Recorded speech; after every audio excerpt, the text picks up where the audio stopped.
नमस्कार, कैसे हैं आप लोग। मेरे ख्याल से अच्छे होंगे, अपनी पढ़ाई लिखाई को अच्छे से कर रहे होंगे। बीपीएससी जो लोग देना चाहते हैं उनका फॉर्म वो लोग फुल करना स्टार्ट कर दिए होंगे। आज से फॉर्म 28 सितंबर से स्टार्ट हो गया है। फॉर्म समय रहते भर दें, सबसे पहली जो इम्पोर्टेंट बात है वो तो ये है। दूसरी बात, जैसा कि आप थंबनेल में देख रहे हैं, इसमें इस बार हमने लिखा है कि आसान नहीं होगा प्रीलिम्स पास करना। बीपीएससी में इस बार कुछ नई चीजें हो रही हैं और उन नई चीजों के कारण थोड़ा सा ये आपके लिए टफ हो सकता है अगर आप इन चीजों पर ध्यान नहीं देंगे।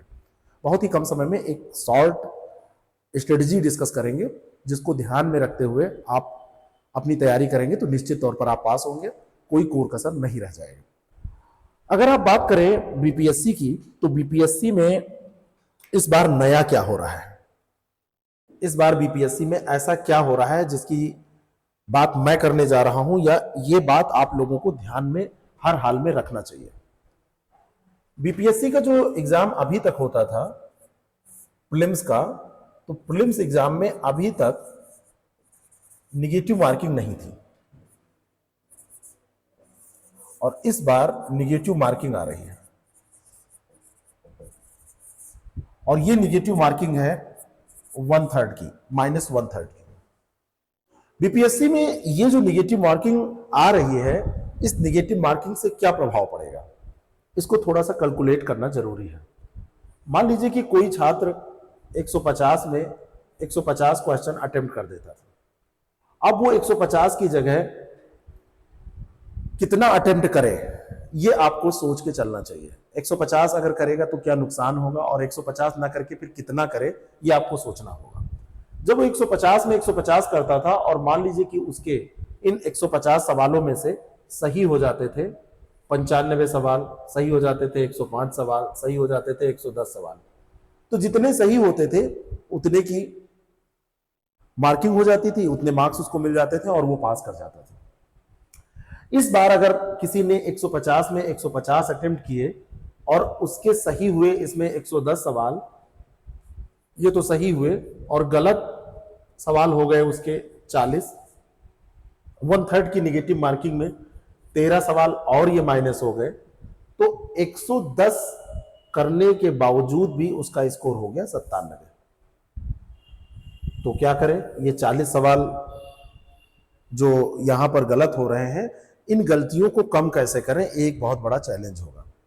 इसके लिए आपको अभी से प्रैक्टिस करनी होगी, खूब ज्यादा प्रैक्टिस करनी होगी। प्रैक्टिस एंड प्रैक्टिस, जितनी ज्यादा आप प्रैक्टिस करेंगे उतनी कमियां आपके सामने आएंगी, और कहां गलतियां आप करते हैं वो चीज सामने आएगी। और प्रैक्टिस करते करते करते करते आप उन कमियों को पहचान जाएंगे, तो सवाल आप गलत कम करेंगे। दूसरी चीज बात आ रही है कि कितने अटेम्प्ट करने चाहिए, तो कम से कम आपको पास करने के लिए अटेम्प्ट तो 130 से 135 के बीच में करना होगा।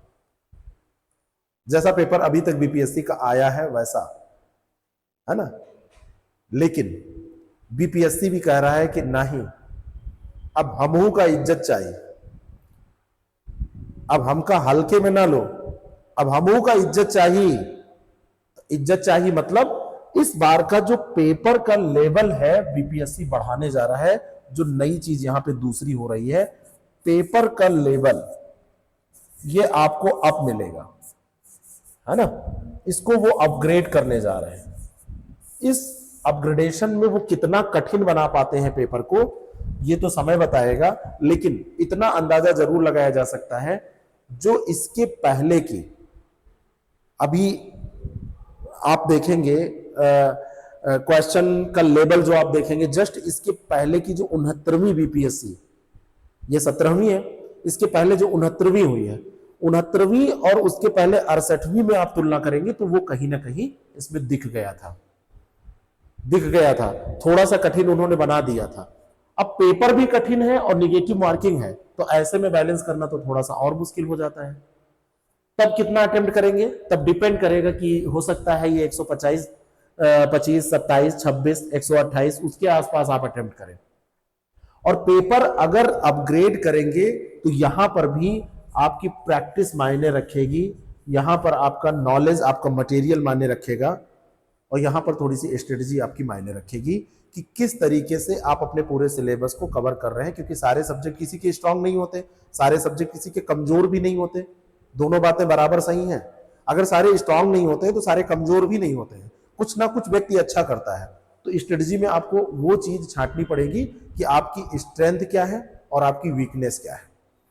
और तीसरी चीज यहां पर होने जा रही है, जो पहले से हो चुकी है, ऑप्शन अब यहां पर 4 ही आ रहे हैं। जो ऑप्शंस आ रहे हैं वो 4 ही इस बार भी आएंगे। 4 ऑप्शन आएंगे, जैसे 5 ऑप्शन आते थे, इनमें से सभी या इनमें से कोई नहीं, इनमें से सभी या इनमें से कोई नहीं, ऐसे लिखा रहता है ना। 5th ऑप्शन जो रहता था, 5th ऑप्शन में होता था इनमें से सभी या इनमें से कोई नहीं, इनमें से कोई नहीं। तो ये वाला ऑप्शन बीपीएससी हटा चुका है, ये ऑप्शन नहीं। तो ये बात पहले से जिन लोगों ने रेगुलर एग्जाम दिया है उनको पता होगी। जो लोग रेगुलर एग्जाम नहीं दे रहे, 68वीं दिया तो 68वीं तक ये पूछा गया 5 ऑप्शन का। इस बार 69वीं ना दे के डायरेक्ट 17वीं दे रहे हैं, तो उनके लिए ये न्यूज है कि 5 की जगह पे अब 4 ही ऑप्शन आएंगे। तो स्ट्रेटेजी आपकी क्या होनी चाहिए, 2 मिनट में ये भी बात मैं यहां पर करना चाहूंगा। स्ट्रेटेजी आपकी जो होनी चाहिए भाई, स्ट्रेटेजी का सीधा मतलब है, स्ट्रेटेजी दिखाने के लिए नहीं होती है। हाउ टू पास, अगर ये प्रश्न आप करें खुद से तो क्या उत्तर मिलता है, कैसे आप पास करेंगे। तो कुछ कोर सब्जेक्ट जिनको आपको चुनना होगा, और वो कोर सब्जेक्ट कौन कौन से सबके लिए अलग होते हैं। एक अगर आप हिस्ट्री ले लेते हैं, एक आप अगर ज्योग्राफी ले लेते हैं, एक आप अगर इसी में बिहार स्पेशल ले लेते हैं, तो ये 3 सेगमेंट 25, 25 और 25 के आसपास, थोड़े से कम भी हो सकते हैं। मैंने 25, 25, 25 इसलिए लिख दिया है कि एग्जैक्ट संख्या यहां नहीं बताना है, लेकिन इन तीनों सेगमेंट को तैयार करने के बाद में लगभग आप ये मान के चलिए कि आप 75 क्वेश्चंस तक टच कर जाएंगे, पहुंच जाएंगे। और इसमें जोड़ दीजिए करंट अफेयर को, तो कम से कम 30 सवाल आप करंट अफेयर से भी डायरेक्टली इनडायरेक्टली पा जाएंगे। और इस तरीके से ये 30 अगर आप जोड़ देंगे तो 105 पर आप पहुंच गए। हम कह रहे हैं कि 95 से 100 के बीच में तो आप पहुंच ही गए। अभी आपके पास बचा क्या है, अभी आपके पास कई सब्जेक्ट बचे हुए हैं। अभी आपके पास पॉलिटी बचा हुआ है, अभी आपके पास साइंस बचा हुआ है, अभी आपके पास इकोनॉमी बचा हुआ है। बचा हुआ है कि नहीं बचा हुआ है, इकोनॉमी बचा हुआ है। अभी आपके पास फुटकर टॉपिक बचे हुए हैं, है ना, जो मिसलेनियस आप कह सकते हैं। उसमें जनसंख्या है, नगरीकरण है, करंट अफेयर से बहुत सारी जीके की बातें होती हैं जो रिलेटेड होती हैं, आंकड़े होते हैं, खनिज के आंकड़े होते हैं। इनको आप भूगोल में जोड़िए, यहां जोड़िए, मिसलेनियस टॉपिक्स होते हैं। अब यहां पे करना क्या है, अगर हिस्ट्री आप नहीं कर पा रहे हैं, ज्योग्राफी नहीं कर पा रहे हैं, या फिर बिहार स्पेशल, इनमें से कोई नहीं कर पा रहे हैं, तो यहां से इसको रिप्लेस कर लीजिए। जो आप अच्छे से कर पा रहे हैं उस चीज को अच्छे से कर लीजिए। लेकिन इतने कोर पोर्शन, कम से कम इतने कोर पोर्शन पे यहां परफॉर्मेंस आप 90% लाने की कोशिश करिए, परफॉर्म करिए। इतना अगर आप नहीं कर पाएंगे तो आपका प्री पास नहीं होगा, क्योंकि कोर सब्जेक्ट निगेटिव मार्किंग के समय ज्यादा जरूरी हो जाता है। निगेटिव मार्किंग के समय आपको गलतियां कम करनी है, आपको बहुत ही सोच समझ कर क्वेश्चन करने हैं। तो कुछ पोर्शन आपके पास ऐसे होने चाहिए जहां पे गलतियां आपकी कम हो। तो जो बातें यहां पर हैं, इन तीनों बातों को याद रख के आप एग्जाम दीजिए कि निगेटिव मार्किंग इंट्रोड्यूस हो गई है, पेपर लेवल कह रहा है अब हमको इज्जत चाहिए, अपग्रेड हो रहा है। इसके पहले वाले पेपर में 69वीं में बीपीएससी में उसने दिखा भी दिया है। और 4 ऑप्शन से कोई नुकसान नहीं होगा, इससे आपको बेनिफिट मिलेगा, इससे फायदा ही होगा। पेपर का जो लेवल अप होगा, तो यहां पर आप देखिए अब कथन कारण वाले प्रश्न ज्यादा पूछे जाएंगे। यहां पर आप देखेंगे तो स्टेटमेंट वाले क्वेश्चन आप ज्यादा पूछे जाएंगे। यहां पर आप देखेंगे तो वन लाइनर क्वेश्चन की संख्या कम हो जाएगी। तो हर जगह पे आप जो पढ़ाई करेंगे वो एनालिटिकल करेंगे और इस स्ट्रेटजी को ध्यान में रख के करेंगे। और इसमें सबसे ज्यादा इंपॉर्टेंट है प्रैक्टिस करना, बार बार प्रैक्टिस करना, रिवीजन बहुत ज्यादा इंपॉर्टेंट है। बाकी कोई प्रश्न होगा तो उसको डालिएगा, मैं उसका उत्तर दूंगा, जरूर बताऊंगा। और आप हमारे चैनल से जुड़ के, ये जो पीसीएस प्रेप चैनल है, इससे जुड़ के भूगोल पढ़ सकते हैं, इससे जुड़ के अन्य इतिहास और सब टॉपिक हम कराने जा रहे हैं उसको पढ़ सकते हैं। तो आप उससे जुड़ के सब्सक्राइब करके इसका लाभ जरूर उठाएं। Thank you so much.